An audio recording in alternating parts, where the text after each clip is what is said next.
Good morning, 8th class students. Welcome to your social science class. In today's lecture, we are going to revise the SPL chapter Judiciary and the Role of Police. Whereas in previous lecture, I have done the introduction part of this chapter. Today, we are going to read about the Supreme Court.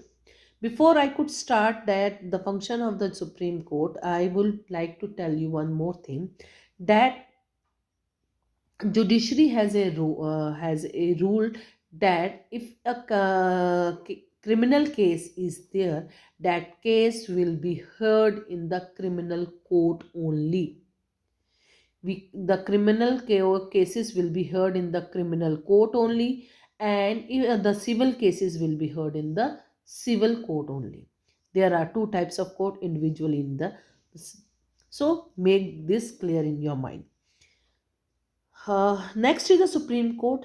Supreme Court is the highest court in India. After that, there is no court is there. Its judgment is the final judgment in India, and we cannot appeal against its judgment anywhere. We can so so it's उसकी जो जुडिशन और उसकी जुडिक्शन क्या है, जुडिक्शन का मतलब होता है उसका वर्किंग एरिया, वो क्या क्या काम करता है, what are the functions of the Supreme Court. ये सबसे पहले जुडिशन का मतलब होता है फंक्शंस। तो उसका कोई कौन से काम है जो डायरेक्टली वो काम कर सकती है, जिसके ऊपर उसका कमांड होता है। नंबर वन इज, अगर प्रॉब्लम हो जाती है टू और मोर देन टू स्टेट्स में आपस में कॉन्फ्लिक्ट हो जाता है। फॉर एग्जाम्पल, जैसे कि पंजाब और हरियाणा में सतलुज रिवर के वाटर को लेकर डिस्प्यूट हुआ है। It's a very big dispute, जिसमें हम पहले तो ये कहा गया था, हमने पंजाब गवर्नमेंट ने मान गई थी कि भी हम सतलुज का थोड़ा सा पानी, जैसे हमने इंदिरा गांधी कैनल जो है दी है, राजस्थान में पानी प्रोवाइड की जाती है, वैसे ही एक और कैनल, मैन मेड कैनल बनाएंगे जो कि हरियाणा में पानी प्रोवाइड करेगी सतलुज रिवर का। तो वो पहले तो पंजाब गवर्नमेंट मान गई थी, लेकिन बाद में फॉर किसी कुछ कारणों के कारण वो विड्रॉ करना पड़ा, पंजाब गवर्नमेंट हट गई उस बात से। तो ये कॉन्फ्लिक्ट का कारण हो गया, ये दोनों के बीच में डिस्प्यूट हो गया। तो ये डिस्प्यूट का जो हेयरिंग है वो सुप्रीम कोर्ट डायरेक्टली करती है। स्टेट हाई कोर्ट इसमें कुछ नहीं कर सकती है, डायरेक्टली ये सुप्रीम कोर्ट के अंडर आता है। दो स्टेटों के बीच में अगर किसी बात को लेकर कॉन्फ्लिक्ट हो, उसके बाद में government of India and one or more state on one side and one or more state on other side. अगर मान लो ऐसी कोई सिचुएशन आ जाए जिसमें गवर्नमेंट ऑफ इंडिया यानी कि central government and the two और one or more than one state government एक साइड पे हो और दूसरी साइड पे अदर दो और दो से एक या एक से अधिक स्टेट्स हो, तो ऐसी कन्फ्लिक्ट में भी सुप्रीम कोर्ट अपना डायरेक्टली हियरिंग लेती है। उसके अभी बाद में आता है इंडिविजुअल दोनों एक स्टेट और अदर स्टेट्स के बीच में, ये पहले तो ये था ना एक स्टेट और दूसरी स्टेट के बीच में हो, ऐसा अब ये इसमें थर्ड पे ऐसा सिचुएशन आती है कि एक स्टेट है और उसके ऑपोजिट में दो से ज़्यादा स्टेट्स हो जाए, तो ये ऐसे सिचुएशन में भी सुप्रीम कोर्ट उसकी हियरिंग सुनेगा। उसके बाद में जो आता है केसेस आते हैं वॉल्यूशन ऑफ फंडामेंटल राइट्स, ये डायरेक्ट सुप्रीम कोर्ट में हम अपील कर सकते हैं। अगर मान लो सरकार की कोई नीति ऐसी आती है कोई तो ऐसे में we will not go anywhere else, directly we will give the petition in the Supreme Court. Supreme Court has the power to hear the hearing about the violation of fundamental rights because it is our basic right. So no other court can hear the hearing of it. Then next fifth is cases related to the elections of president and vice president.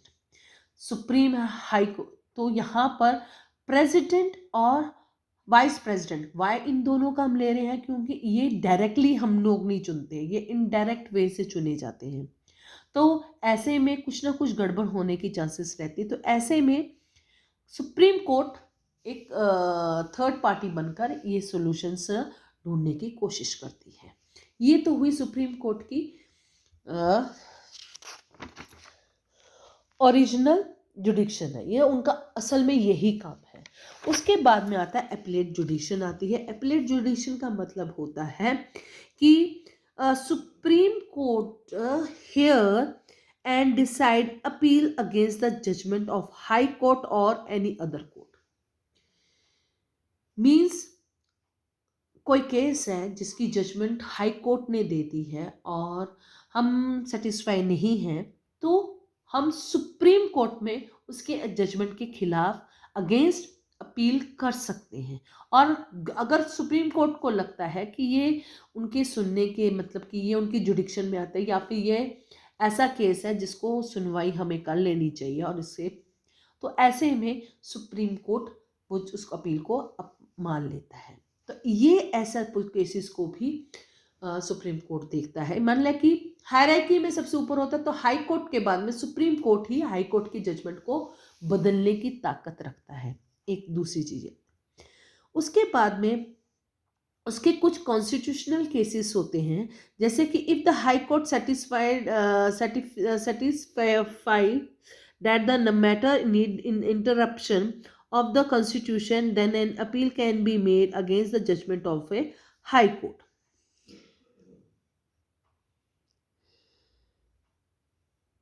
अगर constitutional cases हो गए, ये appellate जुडिक्शन में आ जाएगा कि constitutional कोई चीज़ हो बात चल रही है, हाई कोर्ट में सेटिस्फाई कर देता है, एक लिए मतलब कि बोल देता है, सेट उसको दे बोलता है कि फॉलोइंग थिंग्स जो है वो कॉन्स्टिट्यूशनल चेंजेस चाहिए है, उसमें कुछ बदलाव, इंटरप्शन चाहिए, उसको में बदलाव होना चाहिए, तो सुप्रीम हाई कोर्ट को लगता है, तो ऐसे में वो सुप्रीम कोर्ट को फिर ऐसे वो फिर हम हाई कोर्ट वो सर्टिफिकेट दे देता है कि यस ये ऐसा केस है जिसमें कि हमारे कॉन्स्टिट्यूशन में थोड़ी चेंजेस की जाए जिससे ये केस सॉल्व हो सकता है।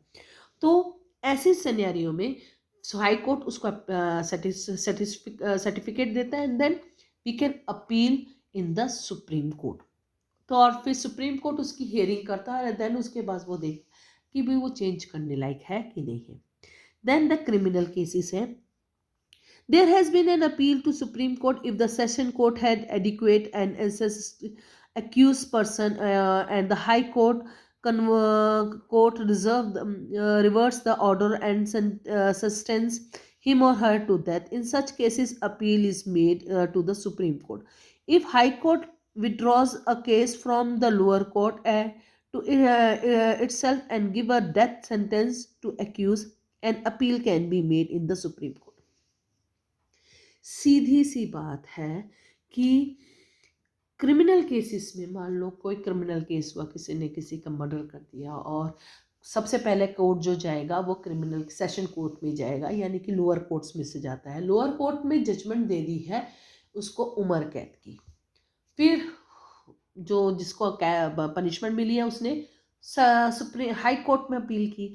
हाई कोर्ट ने क्या किया, वो जो सेशन कोर्ट ने जो उनको वो दिया था उम्र कैद दी थी या लाइफ इम्प्रिजनमेंट का पनिशमेंट दी थी, तो उसको कन्वर्ट करके उसने कहा कि नहीं ये केस ऐसा है, इसमें इसको डेथ सेंटेंस देनी चाहिए, यानी कि मृत्यु दंड दे देना चाहिए।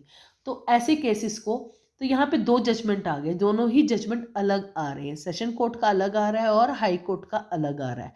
तो ऐसे में हम थर्ड जजमेंट के लिए, थर्ड ओपिनियन के लिए सुप्रीम कोर्ट में डायरेक्ट अपील कर सकते हैं और जो उसका जजमेंट होगा वो सर्वमान्य होगा, यानी कि all will accept its decision.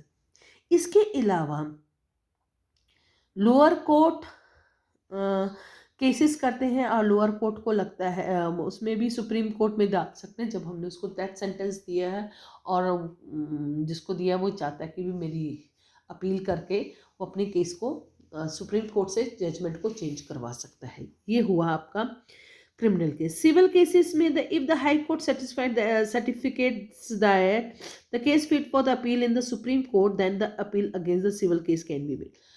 अगर हाई कोर्ट सिविल केस है, कोई सिविल केस है, सिंपल सा हो जाता है, जैसे कि सिविल केसेस में फैमिली डिस्प्यूट हो गया है, वो फैमिली डिस्प्यूट में हाई कोर्ट ये बोलता है कि भी जजमेंट दे चुका है, लेकिन हाई कोर्ट ये भी कहता है कि अगर आप चाहते हो तो सुप्रीम कोर्ट में अपील कर सकते हो, तो then we are able to do the appeal in the Supreme Court. Neither उसकी ज़रूरत नहीं पड़ती, हाई कोर्ट में तक ही हम सिविल केसेस की जजमेंट को रखते हैं। Next is the advisory function, the most important function of Supreme Court. Supreme Court is a legal advisor of the president. President का लीगल एडवाइज़र है, प्रेसिडेंट को लीगल मैटर्स पे वो हेल्प कर सकता है। जैसे अटॉर्नी जनरल होता है जो लीगल मैटर्स में, वैसे गवर्नमेंट ऑफ इंडिया को हेल्प करता है, प्रेसिडेंट को हेल्प करता है, वैसे ही सुप्रीम कोर्ट भी प्रेसिडेंट की हेल्प करता है जब प्रेसिडेंट उनसे डिमांड करता है। As it is written in your book, if the President of India desire to obtain opinion of the Supreme Court on a question of a law or a fact which is of public importance, he refer the matter to the Supreme Court. However, such advice is not binding on the president. Supreme Court also, Court of India also function as a court of records. The decisions and proceedings are recorded and quoted by the lawyers in proceeding in the court. अब यहाँ पर supreme को, president को लगता है कि भी ये जो कोई चीज लॉ है या किसी चीज़ पे वो कॉन्फ्लिक्ट होता है और वो चाहता है कि ये पब्लिक ओपिनियन, पब्लिक इम्पोर्टेंस में रखता है, तो सुप्रीम कोर्ट से वो ओपिनियन ले सकता है। लेकिन उस ओपिनियन को मानना ना मानना ये प्रेसिडेंट की मर्जी पे डिपेंड करता है। जरूरी नहीं है कि वो बात मानी ही जाए, अमूमन होता नहीं है कि वो माने ना, मान जाते हैं, लेकिन ये है कि वो दोनों तरफ रखा कि माना माने ना माने दोनों ही पोजीशन चलती हैं। इसके बाद में आता है सुप्रीम कोर्ट का जो एक और कोर्ट ऑफ रिकॉर्ड्स भी कहा जाता है। कोर्ट ऑफ रिकॉर्ड्स यानी कि रिकॉर्ड्स, यहाँ पे जितने भी केसेस होती हैं उनमें जो हेयरिंग होती है, जो भी आपका हेयरिंग होती है केस का, उन सभी केसेस की हेयरिंग का रिकॉर्ड रखा जाता है, जिस रिकॉर्ड को जब कभी किसी दूसरे के कोर्ट वकील को उनकी उसका कोर्ट की उस स्पेसिफिक केस की जजमेंट की या फिर किसी चीज़ के बारे में जानकारी लेनी हो तो वो ले सके। तो that is why Supreme Court is also known as the court of records. The guardian of constitution is the Supreme Court, uphold the constitution by the restricting any anti-constitutional law passed by the government. भाई जी सबसे बड़ी बात जो है, government और guardian का, constitution की guardian है, ये सेफ गार्ड करता है कॉन्स्टिट्यूशन को।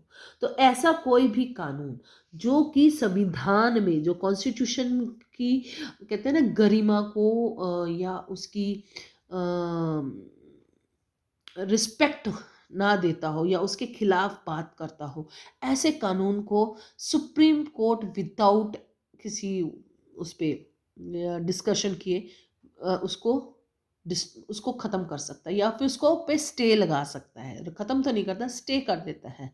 जैसे कि ठीक है ना, तो जिससे क्या होता है कि वो कानून चल नहीं पाता है, उसको फिर सुप्रीम कोर्ट के पास में डायरेक्ट है कि वो सुप्रीम कोर्ट का सेफ गार्ड है, सेव करना चाहता है। तो कॉन्स्टिट्यूशन का सेफ गार्ड कौन है? सुप्रीम कोर्ट है। कोर्ट्स है, सुप्रीम कोर्ट है। तो इसी कारण फिर supreme court protect the fundamental rights of the citizen, it ensure rights issues writs to the people for the infringing the fundamental rights of the citizens. A citizen can approach Supreme Court directly for the protection of fundamental rights. हमने जैसे पहले बोला था कि भी हमारे fundamental rights के लिए हमें किसी और कोर्ट में जाकर बात करने की जरूरत है। हम डायरेक्टली सुप्रीम कोर्ट में एप्लीकेशन डाल सकते हैं कि ये मेरा फंडामेंटल राइट और इसमें यहाँ पर ये लॉ या इस चीज़ के कारण मेरी फंडामेंटल राइट पर इफेक्ट पड़ रहा है, तो सुप्रीम कोर्ट उसकी हियरिंग करता है। उसके बाद में आता है supreme court consist of chief justice. यहाँ पर उसकी आ गई है कि सुप्रीम कोर्ट बनता कैसा है, ठीक है ना, and what is the qualification to become the जज of the Supreme court and how many जजेस आते हैं। तो फिर उसकी यहाँ पे आ गया कंस्ट्रक्शन ऑफ जो भी सुप्रीम कोर्ट में कैसा काम किया जाता है। Supreme court consist of chief justice who heads the proceeding of the court. There are 25 other जजेस। The chief justice and other जजेस are appointed by the President of India. while appointing the judge he consult the chief justice. अब सबसे बड़ी बात है, chief justice को कौन appoint करता है? प्रेसिडेंट अपॉइंट करता है on the recommendation of prime minister, ठीक है। एंड देन उसके बाद में जब चीफ जस्टिस की अपॉइंटमेंट हो जाती है, उसके बाद में उसके जो रेस्ट 25 जजेस हैं, उनको उनकी जो अपॉइंटमेंट है वो चीफ जस्टिस की रिकमेंडेशन पर ही उनका अपॉइंटमेंट होता है। टू बिकम अ जज one must have the following qualifications. Number one, he she must be eligible to be a जज ऑफ द सुप्रीम कोर्ट। उसमें ये काबिलियत होनी चाहिए कि वो जज बन सके सुप्रीम कोर्ट का। He or she must be a citizen of India. He or she must be high court advocate for at least 10 years and or a high court judge for 5 years. Number four, he or she must be a distinguished jurist. Distinguished jurist का मतलब क्या होगा? Distinguished jurist का मतलब होगा कि वो अपने मतलब कि जो न्याय के लिए वो बहुत मशहूर होना, उसके में मतलब कि क्वालिटी होनी चाहिए कि भी लगे कि ये जजमेंट है, वो किसी की बात पे जल्दी कि ये झुके ना, ठीक है ना, ऐसी बात आ जाती है। And the term period of judge of Supreme Court is the remain in the office till he attain the age of 65. तब तकन सुप्रीम कोर्ट का जज बन के रह सकते हैं एक जज, जब तकन वो 65 ईयर्स की एज को अटेन नहीं कर लेता। जैसे ही मान लो वो 60 ईयर्स पे करता है तो वो 5 ईयर्स और रहेगा, अगर 62 पे करता है तो 3 साल और काम करेगा। तो ये उनकी एज पे करता है, बस 65 इज द लास्ट लिमिट, उसके बाद में कोई नहीं है। So this is the qualification to become the judge of Supreme Court. So we have done today, we have done the work of the Supreme Court, what are the duties, functions of the Supreme Court, how it's done, and what is the qualification of the Supreme Court to become a Supreme Court judge, and who appoints the Supreme Court judge. So this was the Supreme Court. In next lecture we are going to do the High Court and other courts, subordinate courts. So thank you very much. Have a nice day.